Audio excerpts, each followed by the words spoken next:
Mahal na nga ba ang gasol? Kapanoorin ang bidyong 'to. Itong Kalande oil na 'to, puwede niyong gamitin mga used oil na 'to. Engine oil ba 'yan o cooking oil, puwede niyo pong i-recycle ulit.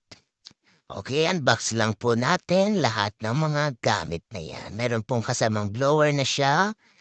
Panoorin po kung paano gamitin. Lagyan po yung used oil, yung engine oil yung nilagay ko, patulo po.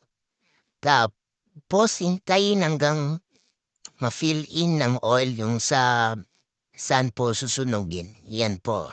Pumasok na yung oil tapos i-drop niya lang, kontrolado lang tapos lagyan niyo ng papel, anything papel.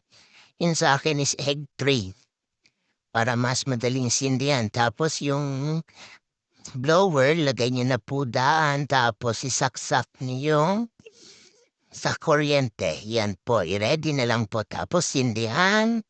Hintayin po yung apoy medyo, kumalat ang apoy tapos lagyan ng konting hangin. Tsaka po dahan-dahan palakasin ang apoy hanggang sa lumakas po ito. Ganyan lang po kasimple. Kaya ano pang iniintay niyo po? Order na po. Click niyo na po yung yellow basket yan sa screen ninyo. Yan po, ganyan kasimple. Gawin niyo ng drops yung tulo ng oil. At eto pa mga kabeshi, kung gusto niyong magtipid, meron pong ibang solusyon. Kung ayaw niyo sa kuryente, puwede na din po ito sa power bank. Bili lang kayo ng 12 volts na converter, USB 5 to 12 volts converter. Nandiyan din po sa link, nilagay ko sa yellow basket yung cord. Yan po, ang lakas ng 12 volts na power bank.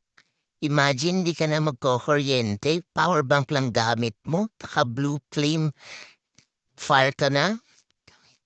Yan lang po kasimple.